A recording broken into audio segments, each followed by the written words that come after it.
प्रार्थना कर लेते हैं। गुरु ब्रह्मा गुरु विष्णु गुरु देवो महेश्वरा गुरु साक्षात् परम ब्रह्म तस्मै श्री गुरवे नमः। तस्मै श्री गुरवे नमः। पिछले सप्ताह हम बात कर रहे थे योग के बारे में।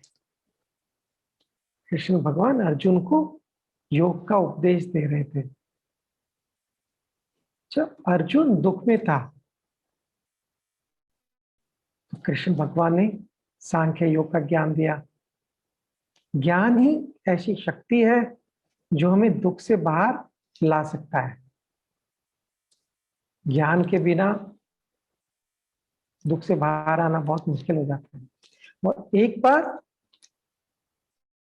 अर्जुन दुख से बाहर आता है तब कृष्ण भगवान उसके अंदर जोश उत्पन्न करते हैं कि तुम शूरवीर हो, योद्धा हो।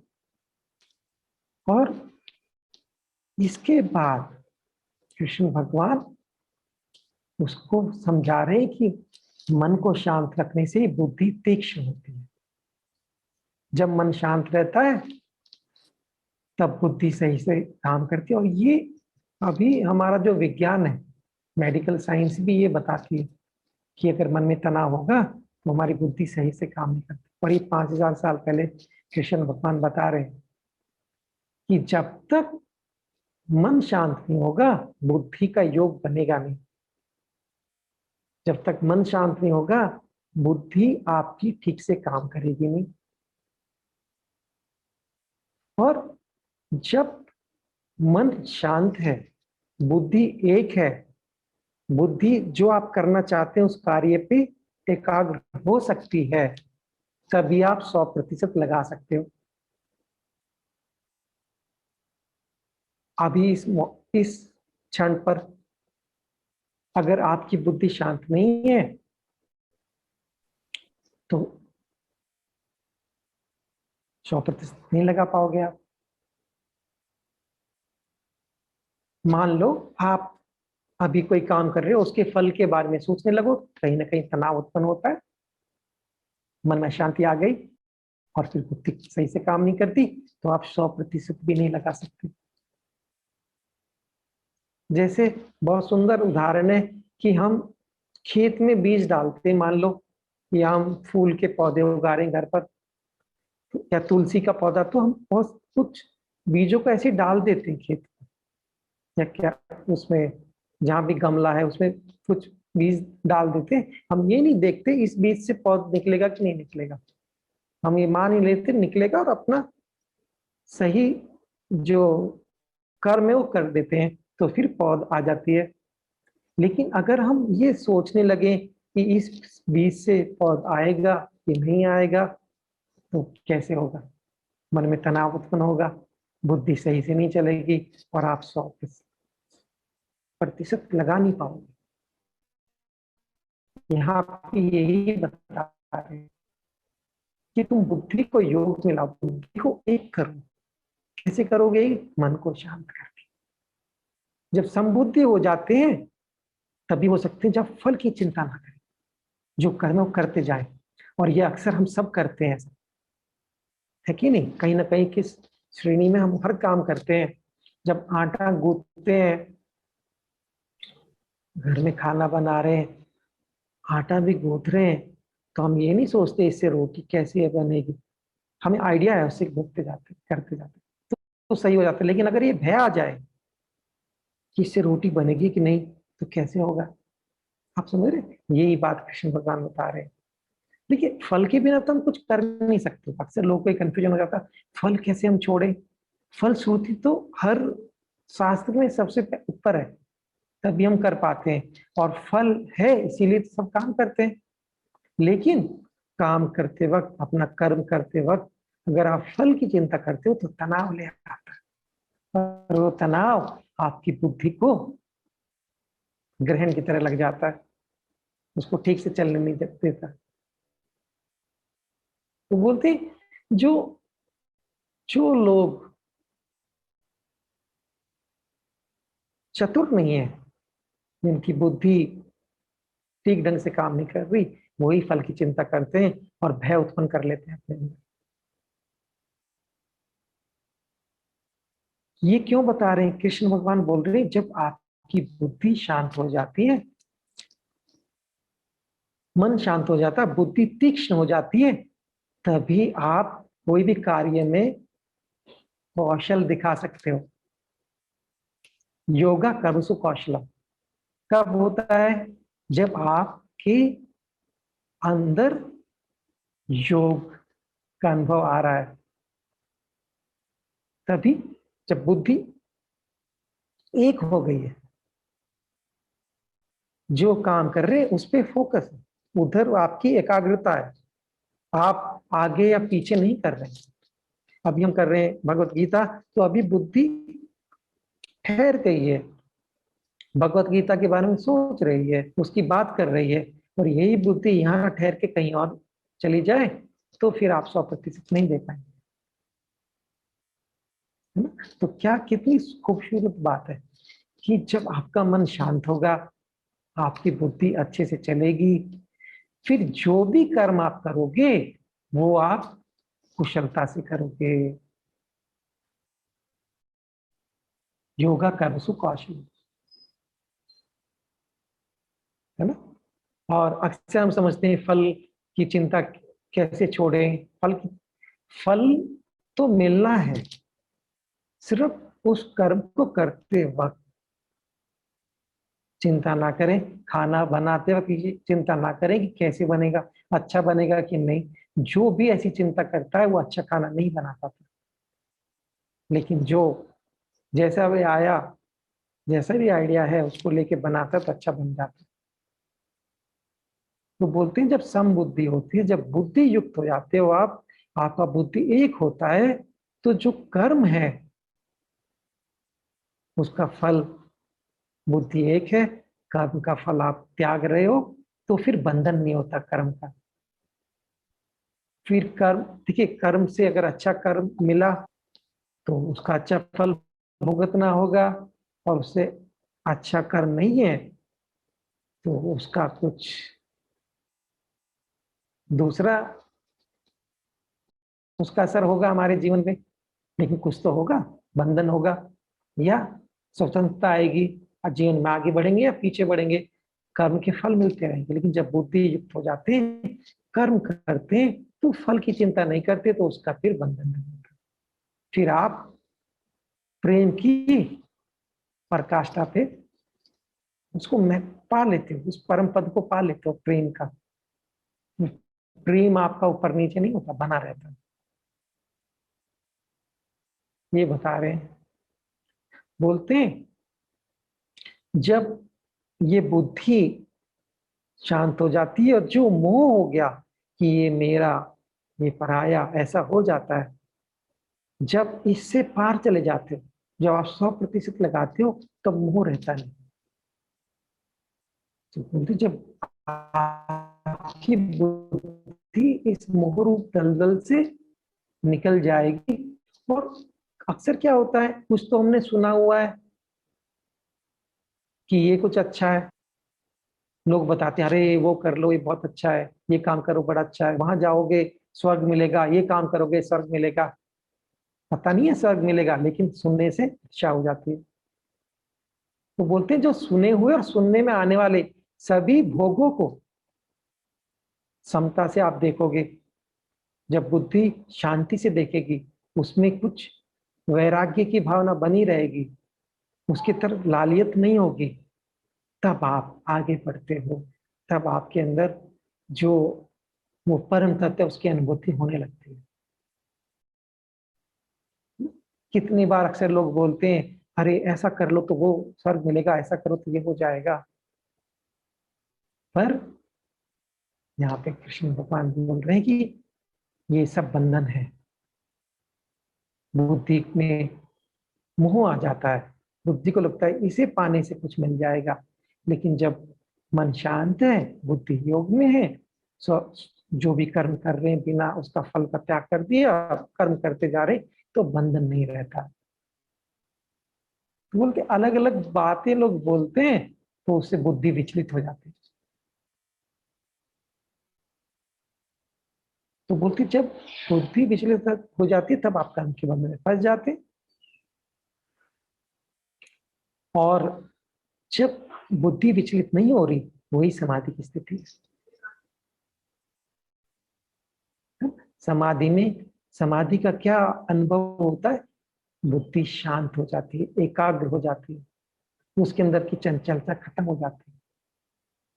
तो बोलते जब ऐसा होगा तो योग को प्राप्त हो जाओगे, योग की अनुभूति होगी।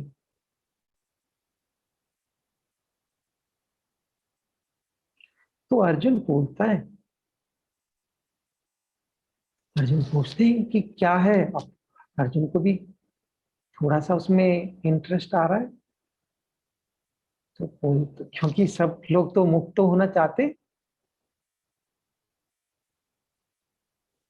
तो अर्जुन पूछता है कि आप बताइए मुझे, जो स्थित प्रज्ञ होता है उसके क्या लक्षण है, समाधि में जो लीन होता है उसके क्या लक्षण होते हैं।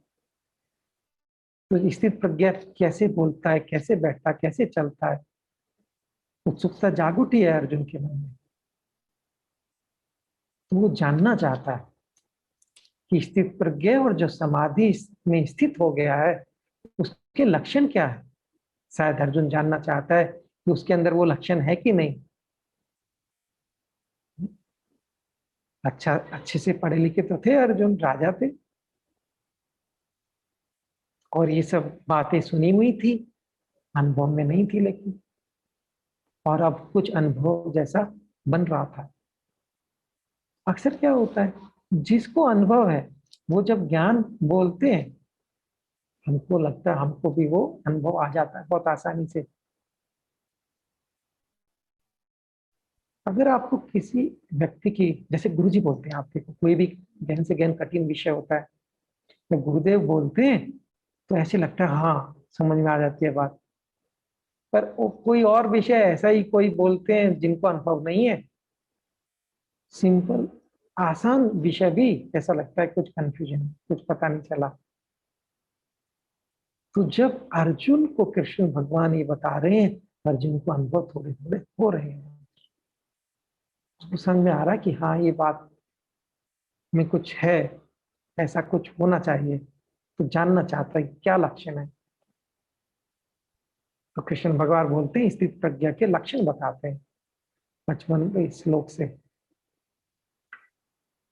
तो बोलते हैं जब मनुष्य के मन में जो कामनाएं आती हैं उनको त्याग कर देता है और अपनी आत्मा में अपने अंदर ही प्रेम को महसूस करता है, ये उसको स्थित प्रज्ञा बोलते हैं।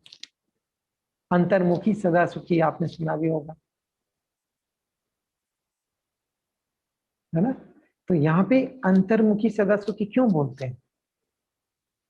क्योंकि आत्मा प्रेम स्वरूप है। जब भी हमें बिना किसी कारण के प्रेम की अनुभूति हमारे अंदर, वो आत्मा का प्रेम है जो हमारे अंदर हमेशा बना रहता है। पर हमारी निगाहें बाहर रहती हैं तो हम उसको देख नहीं पाते। स्थित प्रज्ञा आप कब हो जाते हैं?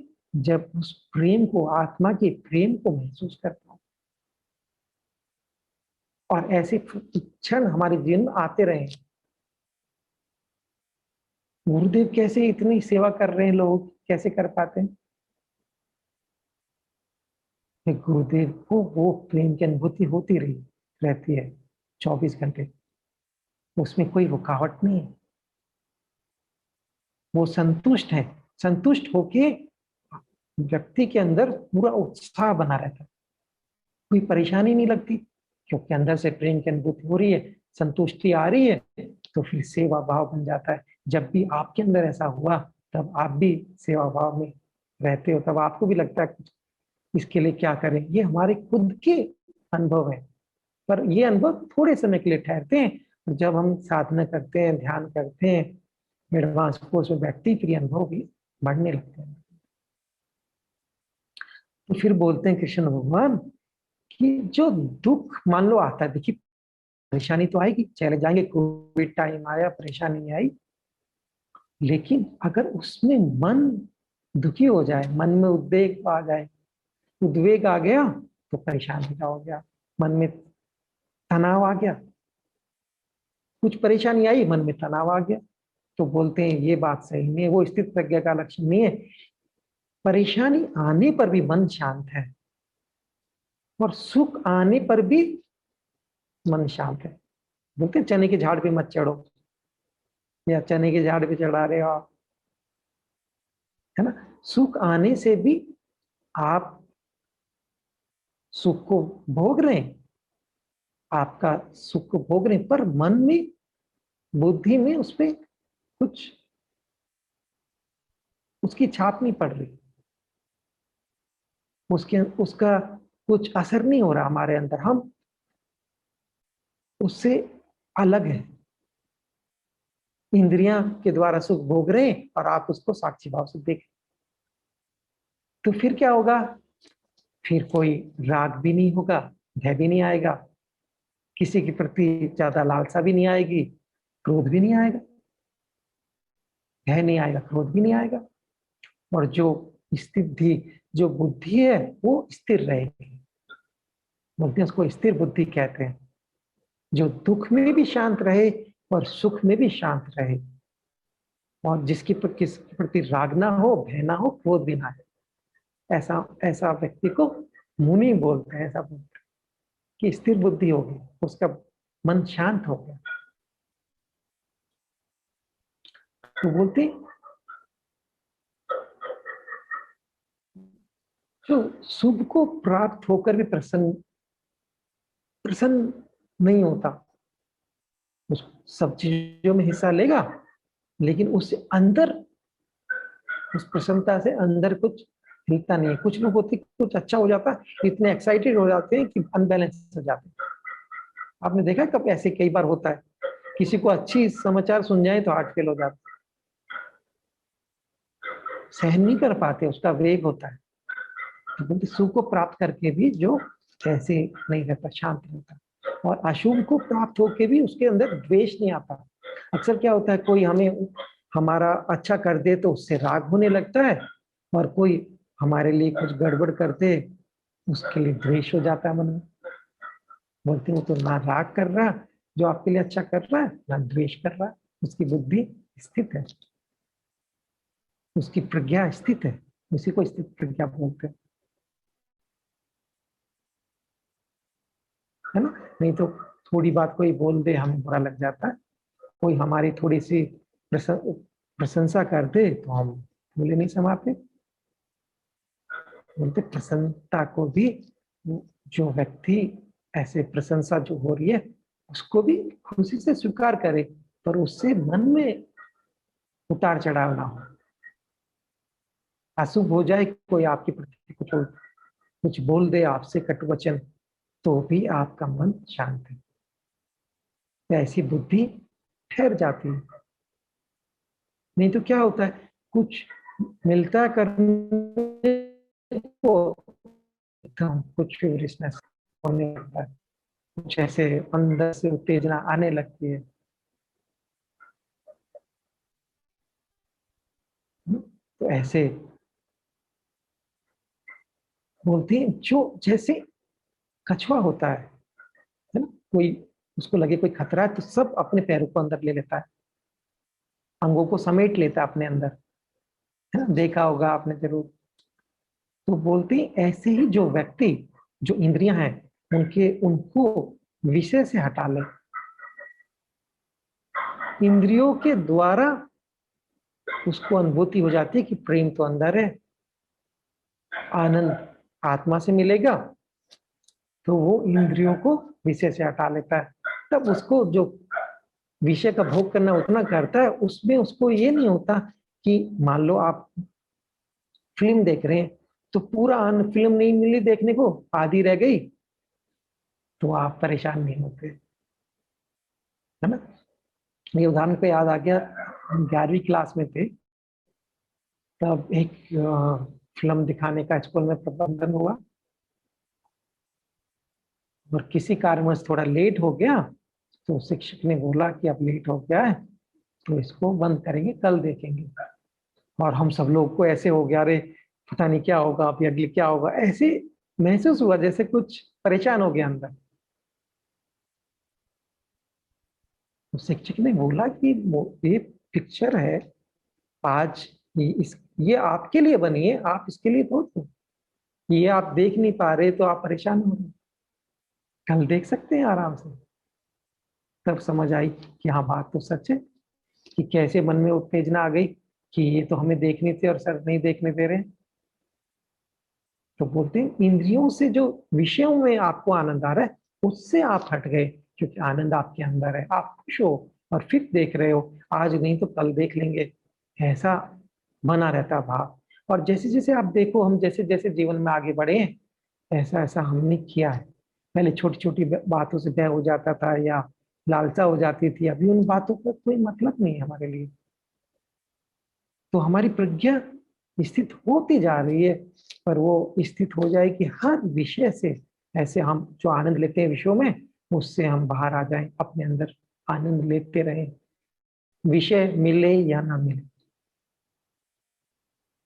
है ना। तो आप आनंद, आप स्थित प्रज्ञा हो।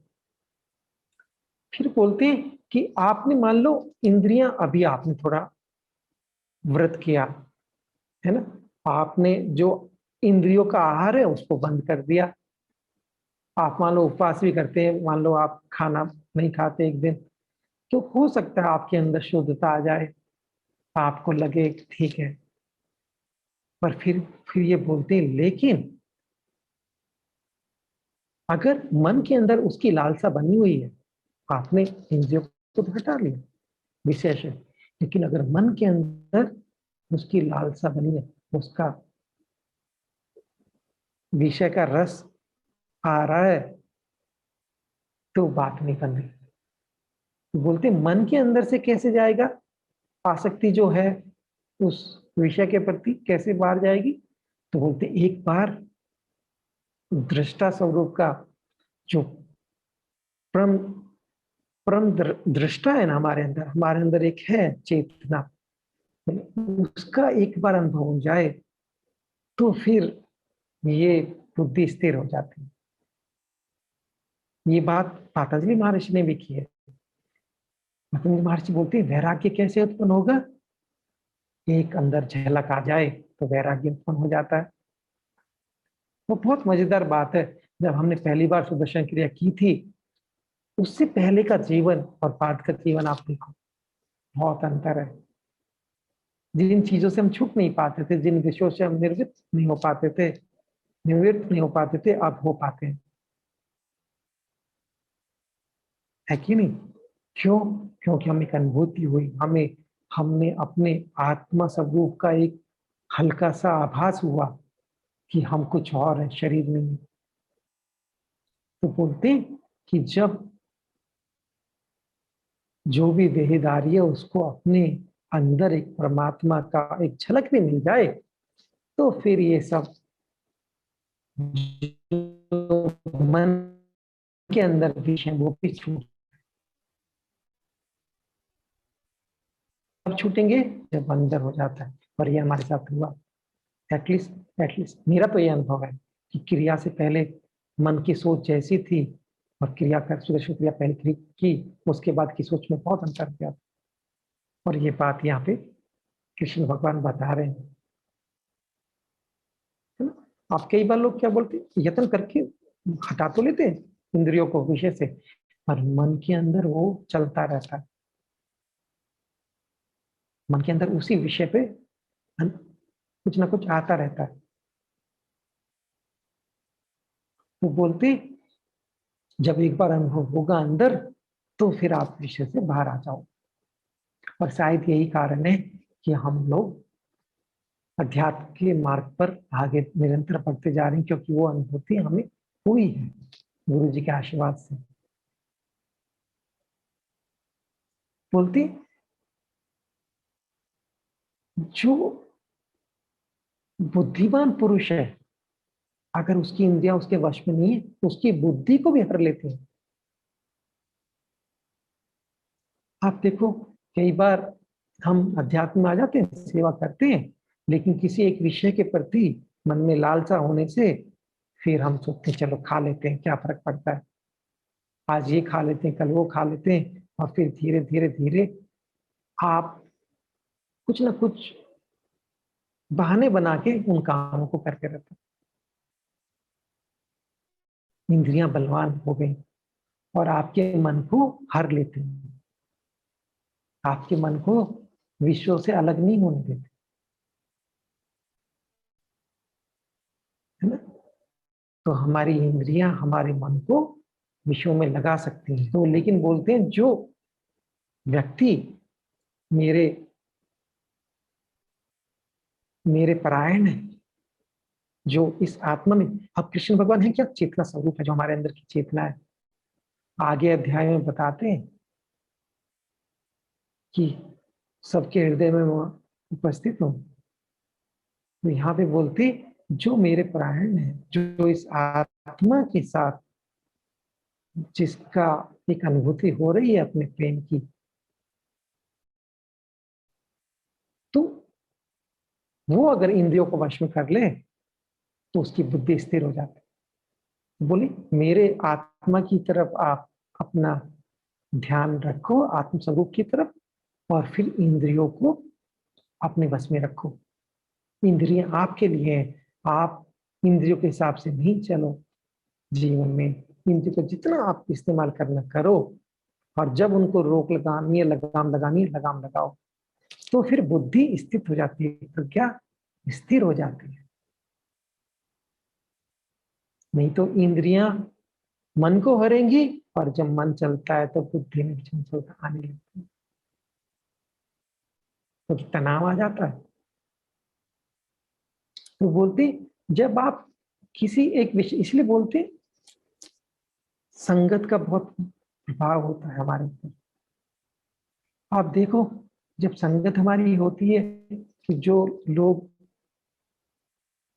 विषयों के बारे में बात कर रहे हैं, काम वासना या मूवी या कुछ खाने पीने की चीजें, कुछ भी लगा लो, इन लोग का विषय, जब उसकी बातचीत होती है सब लोगों के बीच में, आप ही वहां मौजूद हो, तो वो चीजें, उसका अनुभव लेने का मन आपका भी करना। तो बोलते जो विषयों का चिंतन करता है उसको विषयों में आसक्ति हो जाती है। आसक्ति होने से कामना उत्पन्न होती है हमारे मन में, हमारे मन में इच्छा उत्पन्न होगी, कामना उत्पन्न होगी, क्योंकि किसी ने बोला अरे इतना अच्छा है, इतनी अच्छी मूवी है, इतना अच्छा कुछ खाने का व्यंजन है, उस वाले होटल में बहुत अच्छा बनाते हैं, स्पेशल है। तो जब ऐसे कोई व्यक्ति बोलता है तो मन में आ जाती है लालच, तो आसक्ति से कामना आती है, और कामना में अब आपने इच्छा हो गई कि ये आपको खाना है, या ये देखना है, या ये सुनना है, अब उसमें कोई विघ्न आ जाए तो बोलते हैं फिर क्रोध आता है। आपकी इच्छा थी कि हो, पर ऐसा नहीं हो पा रहा है, तो आपको क्रोध उत्पन्न होगा।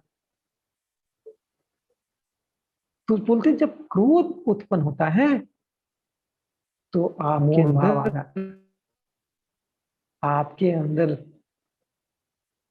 जड़ता आ जाती है, बुद्धि सही से काम नहीं कर रही है, और फिर क्या होता है, मन में तनाव आ गया, क्रोध आ गया, तनाव आ गया।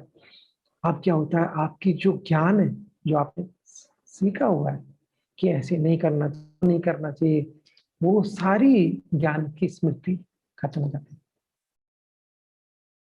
ज्ञान अब जानकारी रह गया, अब उसका इस्तेमाल नहीं कर पा रहे आप।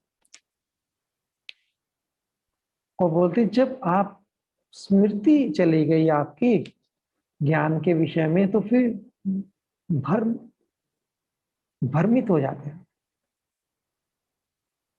आपको नहीं पता फिर आप क्या कर रहे हो, क्या नहीं कर रहे, क्योंकि सही और सही गलत की जो मापदंड है वही गायब हो गया, तो बुद्धि का तो विनाश हो ही गया। बुद्धि भी तो, कोई भी ज्ञान है, किसी ने बोला कि ये सही है ये गलत है, ये कहीं ना कहीं स्मृति में है। अब ये स्मृति खत्म हो जाए आपकी, तो बुद्धि कैसे काम करेगी कि ये सही क्या गलत, तो बुद्धि का नाश हो जाता है। और बोलते जिसकी बुद्धि सही नहीं चल रही है वो व्यक्ति तो अधोगति में जाएगा ही, नीचे की तरफ जाता है फिर उसका जीवन। है ना? कितना सुंदर है ना। विषयों की एक छोटी सी बात होती है, इसलिए बोलते संगति का बहुत असर होता है। सत्संग का इसलिए महत्व है। सत्संग में आप अच्छी बातें करते हैं, है ना, कीर्तन करते हैं, भजन करते हैं, कुछ अच्छी बातें करते हैं तो वो हमारे अंदर आती है और उस ज्ञान की वजह से हमारा जीवन आगे बढ़ता है। और लेकिन आप गॉसिप में लग जाओ, विषयों के बारे में बात करो तो उससे आसक्ति आ जाती है, उसके प्रति लालसा आती है, फिर आपकी लालसा की लिए इच्छा पैदा हो जाती है, उसको पूरा करना चाहते हो, फिर लालसा पूरी नहीं होने से आप क्रोध आता है आपके अंदर, क्रोध आने से आपके अंदर जलता है। क्यों? और उससे क्या होगा, आपकी स्मृति जो ज्ञान है वो नहीं रहेगी, उसमें कुछ ऊपर नीचे हो जाएगा, तो बुद्धि नहीं चलेगी, बुद्धि नहीं चलेगी तो मनुष्य नीचे की तरफ जाता है। कितना सुंदर है ये, कैसे साइंस पूरा विज्ञान की तरह बता रहे हैं। तो फिर बोलते लेकिन जिसका मन में अपने वश में है, जो राग और द्वेष से ऊपर आ गया है, राग और द्वेष से रहित है ना, इंद्रियों के द्वारा, इंद्रिय के द्वारा जो विषय है उनमें विचरण तो करता है पर अटका नहीं है उनमें। जितना खाना खाना खाए, स्वाद का खाना खाए, खाना खा लिया तृप्ति हो गई, इसमें कोई परेशानी नहीं है। पर खाना खाओ और फिर लगा रहे नहीं वो भी खा लो वो भी खा लो, पेट में जगह नहीं है लेकिन इच्छा बनी रहती है, वहां पे परेशानी होने का लक्षण है। तो बोलते जो राग और द्वेष से, जो किसी को द्वेष ना करे ना राग करे कि ये मेरे लिए अच्छा कर रहा है तो मेरे लिए अच्छा हो गया, इसने मेरे लिए कुछ बोल दिया तो खराब हो गया, ऐसा नहीं कर रहा हो, है ना, तो फिर वो व्यक्ति प्रसन्नता को उसको प्रसाद के रूप में मिलता है। क्या मिलता है? आत्मा का प्रसाद। आत्मा में क्या है? प्रसन्नता है, आनंद है ना? कितना सुंदर है। और देखो, जब तक मन जब तक मन हमारा स्टेट ऑफ माइंड, हमारे मन की स्थिति खुश नहीं है, हम खुश नहीं है अच्छे से, प्रसन्नता नहीं है हमारे अंदर, तब तक बुद्धि सही से नहीं चल रही। और जब प्रसन्न है तो बुद्धि स्थिर रहती है। तो बोलते जब अंदर से, कई बार लोग सोचते हैं समझते हैं कि मैं ये इतने पैसे कमा लूंगा, इतना नाम करूंगा, उससे मुझे प्रसन्नता होगी, ऐसा कभी नहीं होता। बोलते जो आपके अंदर जो प्रसाद के रूप में आती, जब आपका मन शांत है तो अंदर की प्रसन्नता प्रसाद के रूप में आती है, तो फिर दुख, कोई परेशानी हो जाए, कोई हानि हो जाए, उससे कुछ फर्क नहीं पड़ता। और फिर जब आप प्रसन्न रहते हो तो आपकी बुद्धि भी स्थिर हो जाती है। प्रसन्न नहीं रहते तो स्थिर नहीं, है ना। तो अंदर की प्रसन्नता हो गई तो बाहर कोई परेशानी आ जाए उससे परेशान नहीं हो गया, तो दुखों का तो अंत हो ही गया। आप देख के सोच के देखो, कभी आप प्रसन्न हो, खुश हो, अंदर से खूब अच्छा लग रहा है, कोई परेशानी आ जाए तो आप इतने परेशान नहीं होते। आप तनाव में हो, छोटी बात भी कोई कर जाए आप टूट पड़ते हैं उस पर। ऐसा हुआ है कि नहीं?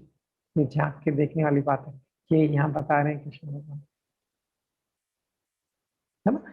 तो जब हमारा मन प्रसन्न रहता है तभी हमारी बुद्धि भी सूक्ष्म ग्राही रहती है, पूरी तरह से काम करती है। इसलिए देखिए, अब गुरु जी देखो कितने देशों का आर्ट और लिंक का कितने आराम से मैनेज कर लेते हैं, कितनी जगह जाते हैं, कितने लोगों से मिलते हैं, क्यों?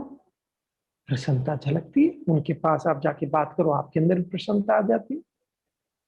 तो क्या है, बुद्धि तीक्ष्ण रहती है। ये बात कर रहे हैं हम, दुखी रह के तनाव में रह के क्या करते हैं, अपनी बुद्धि की जो क्षमता है उसको कम कर रहे हैं। तो बोलते हैं जिसकी बुद्धि, जिसका मन शांत नहीं है, जिसकी भावनाएं शांत नहीं है ना, भावनाओं में बह जाते हैं हम, मन में शांति आ जाती है। तो बोलती जिसका मन शांत नहीं है, भावनाओं में ऊपर नीचे हो रहा है, बुद्धि में क्षमता नहीं है, योग योग में नहीं है बुद्धि, तो वो जब मन अशांत होने से उसकी बुद्धि सही से काम नहीं कर रही है, अयुक्त है, एक नहीं हुई है। तो फिर क्या होता है, शांति नहीं रहेगी मन में, और वो शांति को महसूस ही नहीं करता। और जो शांति को महसूस नहीं कर सकता वो कभी खुशी नहीं, उसको पता ही नहीं खुशी होती क्या, प्रसन्नता होती क्या है कि नहीं? जो अपने केंद्र में स्थित नहीं है, आप अपने अंदर स्थित नहीं हो, आप कभी यहाँ भागते कभी यहाँ भागते हो, कितना तनाव होता है। भावनाएं भी कभी इधर आती कभी उधर आती हैं, आपको कुछ देखे नहीं जाती, तनाव कर जाती है। लेकिन अगर आप अपनी आत्मा में स्थित हो, अंदर स्थित हो, तो आपके अंदर जो भावना भी उत्पन्न होती है वो बहुत, उनके अंदर की जो अनुभव है बहुत क्लियर रहता है, उससे हमें कुछ द्वंद नहीं होता। अगर हमारा हम केंद्र में स्थापित नहीं है तो भावना भी क्या आ रही है पता नहीं, कभी इधर आएगी कभी उधर आएगी, तो फिर पता ही नहीं होगा हो क्या रहा है। तो फिर आपको कैसे शांति रहेगी? और जब शांति नहीं है, कभी भी देखो आप खुश कब महसूस कर पाते हो, खुशी को जीवन में कब अनुभव कर पाते हो, जब आप शांत हो। क्रिया के बाद आप अगर महसूस करते हैं अंदर एडवांस को, उसके बाद महसूस करते हैं तो लगता है प्रसन्नता है अंदर। कई बार मैं लोग पूछता हूँ आप महसूस करो अपने आपको कैसे लग रहा है, उनको खुद भी पता नहीं होता कि अच्छा लग रहा है अंदर, ध्यान ही नहीं जाता। लेकिन अगर तनाव में है व्यक्ति, उसको बोलो आप कैसे महसूस कर रहे हो, आंखें बंद नहीं कर पाते, देख नहीं पाते, तो खुशी तो बहुत दूर चली जाती है। तो बोलते जैसे जो वायु है सर, वायु की वजह से जो नाव है वो जल में चलती रहती, बहती रहती है ना, ऐसा एग्जाम्पल दे रहे हैं। तो बोलते ऐसे ही अगर आप विश्व के बारे में सोचते रहते हो कि ऐसा खाना है, ऐसा देखना, ऐसा सुनना है, तो फिर क्या होता है, वो मन को बहा के ले जाते हैं। बार बार यही बोल रहे हैं, है ना, पहले भी बोला अभी भी बोल रहे हैं अलग तरीके से, तुम्हारी बुद्धि ठीक से काम नहीं कर। क्योंकि अर्जुन ने क्या पूछा था कि मेरी बुद्धि सही से नहीं चल रही, तनाव आ गया था, मोह हो गया था अर्जुन को, मोह होने से बुद्धि ठीक से काम नहीं कर रही। तो वो बता रहे हैं उसका विज्ञान कैसे हो रहा है ये सब, है ना। तो इसलिए बोलते जो इंद्रियां विषयों में लगी है उनको अपने अपने कंट्रोल में रखते हैं तो बुद्धि स्थिर रहेगी।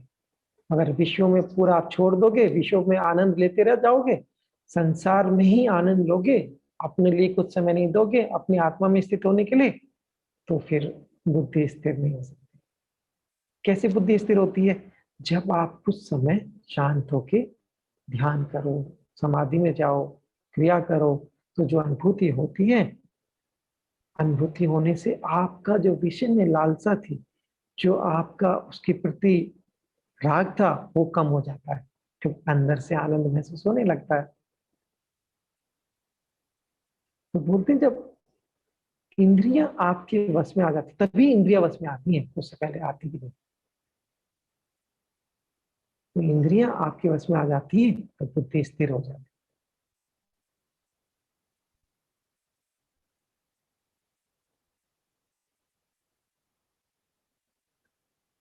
तो बोलती, जो जो ज्ञान आपको महसूस होता है, बाकी लोग के लिए वो समझ नहीं पाते। उन वो सो रहे हैं। सही सही, अगर आपका बुद्धि शांत हो गया तो आप जग गए हो। कैसे? इंद्रियों के विषय में जिसको ज्ञान नहीं है आत्मा का, उसको लगता है इंद्रियों का विषय ही जीवन है ना। पैसा कमाओ, धन दौलत इकट्ठी करो, नाम करो, ये करो, उसी में लगा रहता है। लेकिन जिसकी बुद्धि स्थिर हो गई, जिसने अपने अंदर के प्रेम स्वरूप की झलक भी मिल गई, तो इन सब विषयों में वो, उसके लिए कोई विषय नहीं है। तो जिस विषय वस्तु के प्रति लोग लालसा करते हैं, उनके अंदर ज्ञान नहीं होता, उस विषय के प्रति आप बिल्कुल आप सोए हो उसकी तरफ से, आपके लिए वो कुछ है ही नहीं,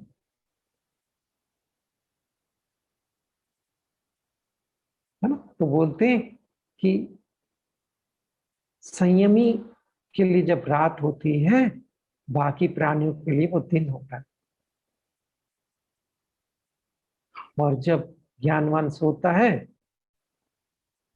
बाकी सब जाग रहे हैं, विषयों का आनंद ले रहे हैं, जो क्षणिक है, जो ज्यादा समय तक हमारे अंदर नहीं रहता है, ये बता रहे हैं, है ना। इसको ऐसे समझो तो समझ में नहीं आता।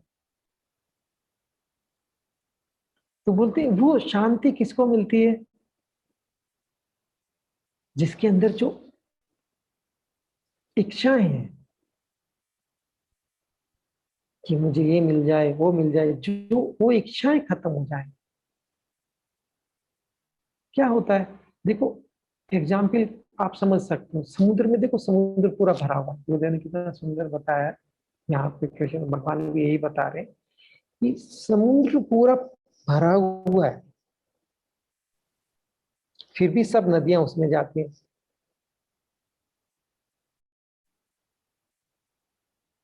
तो बोलते, जो व्यक्ति अंदर से केंद्र में आ गया, अपने केंद्र में स्थापित हो गया, आत्मा में जिसकी एक अटेंशन रहती है, जिसका ध्यान रहता है आत्मा के प्रसाद पर, उस प्रेम पर,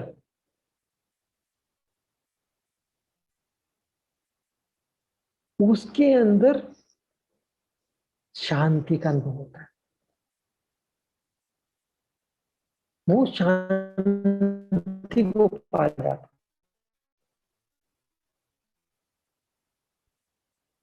है ना। उसके अंदर से जो सब इच्छाएं वो समुद्र की तरह आ जाती हैं। वो चाहे सब कुछ वही करे, वही खाना खाए, वही क्रिया करे, लेकिन उसका राग नहीं है, तो वो शांति को प्राप्त होता है। लेकिन जो ये भोगने की जो सोचता है कि मैं ये खा लूं, ये देख लूं, ये पा लूं, उसके अंदर कभी शांति नहीं,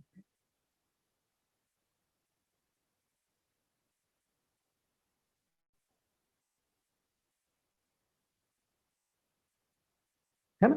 तो जब जैसे समुद्र में पानी जाता है, सब नदियों का समुद्र को जरूरत नहीं है पानी की, तो ऐसे ही जब आप शांत हो, तो सब जो भी आप विषय का आनंद ले रहे हो, उससे आपको कुछ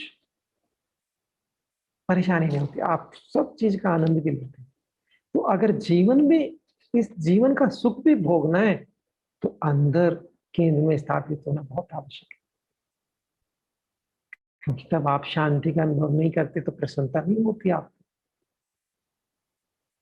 प्रसन्नता आपकी होती बहुत ऊपर के स्तर की प्रसन्नता रहती, कुछ हल्का सा जैसे आपको छू के चली जाती है बस कुछ पल के लिए।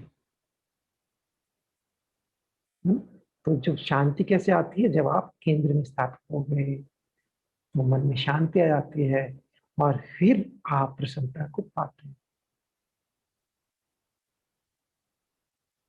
तो बोलते जो सारी कामनाएं छोड़ दे, है ना, जो अपने अंदर शांति को पाले, वो ही सारे भोगों का, इस संसार का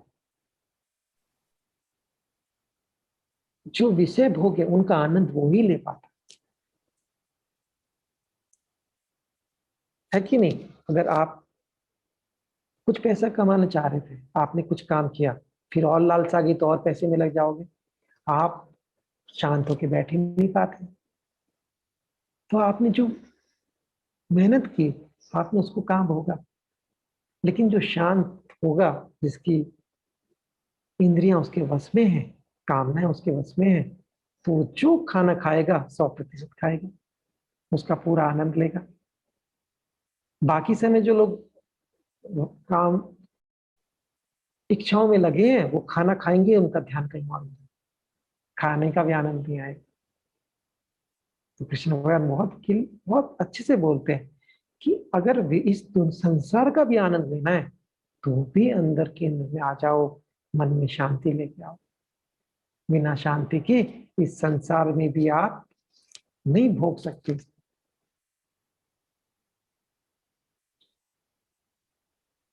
इसका आप आनंद नहीं उठा पाओगे, है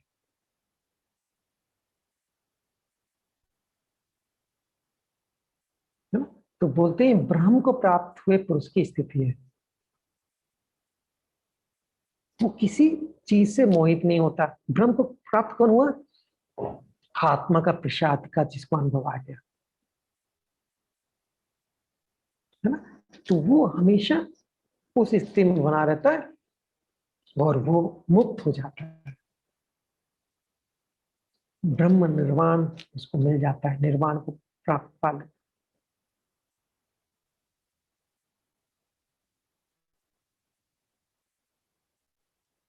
तो यहाँ पे ये बात करते हुए ये अध्याय की समाप्ति होती है। इस अध्याय में आप अगर देखो ध्यान से, जो हमारी भावनाएं हैं, जो हमारा मन की स्थिति है, जो हमारी बुद्धि है, ये इनके द्वारा ही इस जीवन का भोग कर रहे हैं अच्छे से। और जब तक आप अपने केंद्र में स्थापित नहीं, आपके अंदर अनुभूति नहीं किया आपने, तब तक आपकी भावनाएं या बुद्धि सही से नहीं चलती। जब भावनाएं सही से नहीं चल रही हैं, उनकी सही अनुभूति आप नहीं कर पा रहे हैं, बुद्धि सही से नहीं चल रही है, तो आप इस संसार का भोग कैसे कर पाओगे, इसको कैसे आप आनंद ले पाओगे। तो अर्जुन को समझा रहे हैं ज्ञान के द्वारा कि पहले मन को शांत करो, तनाव से बाहर लेके आओ। तनाव हो गया तो अर्जुन को मुझे पाप लगेगा, युद्ध कैसे करूं। तो उस भय से मुक्ति दिलाई कि आत्मा ना तो मरती है ना पैदा होती। तो मन को शांत किया। फिर बोलते हैं बुद्धि को एकाग्र करो, अपने लक्ष्य पे लगाओ। कब लगा सकते हो? जब अंदर अपनी आत्मा में आप स्थित रहो, तब आप अपने कर्म को सही 100% कर सकते हो। जब आप करोगे तो आपकी बुद्धि भी सही रहेगी, मन भी शांत रहेगा और आप प्रसन्नता को, इस दुनिया को अच्छे से भोग पाओगे ना। कितना सुंदर है अगर ये अध्याय अगर आप देखें। इस अध्याय में अगर आप देखें तो गुण को, कर्म को, ज्ञान को, हर गीता के हर एस्पेक्ट को यहाँ पे वो छू के जा रहे हैं। और यही बात आगे अलग अलग अध्याय बन जाते हैं, क्योंकि अर्जुन एक बार सुन के जब सुनने लगता है तो उसका विस्तार से वर्णन शुरू करते हैं, है ना। तो आज के लिए तो इतना ही है ना? कर लेते हैं। ओम तत्सत इति श्रीमद्भगवद्गीतासु उपनिषत्सु ब्रह्म विद्यायां योग शास्त्रे श्री कृष्ण अर्जुन संवादे सांख्य योग नाम द्वितीय अध्याय।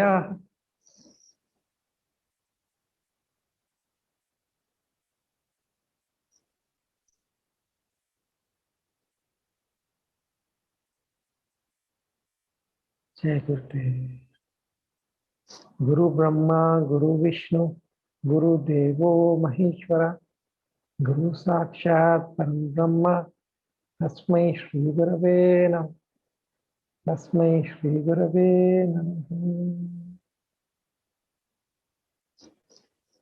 जय गुरु। कितना सुंदर है ना, गुरुदेव ने पूरा ज्ञान पार्ट वन पार्ट टू में मिला के हमको दे ही दिया है।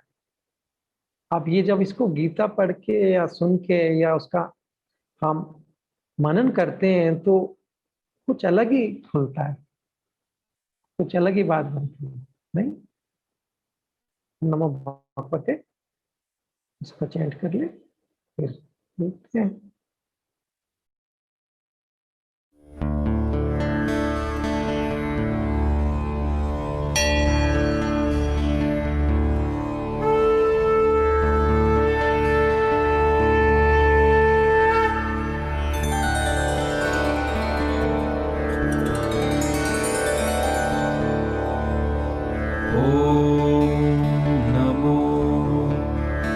भगवते वासुदेवाय।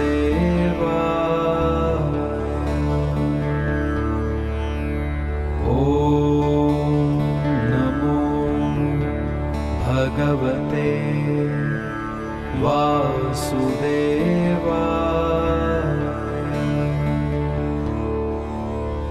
ॐ नमो भगवते वासुदेवाय।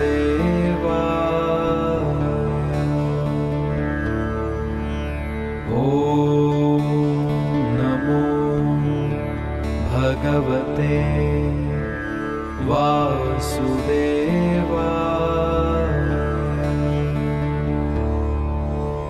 ॐ नमो भगवते वासुदेवाय।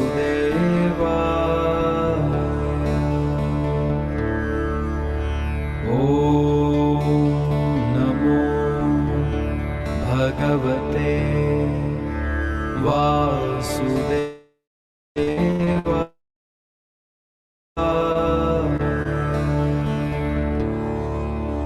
ॐ नमो भगवते वासुदेवाय।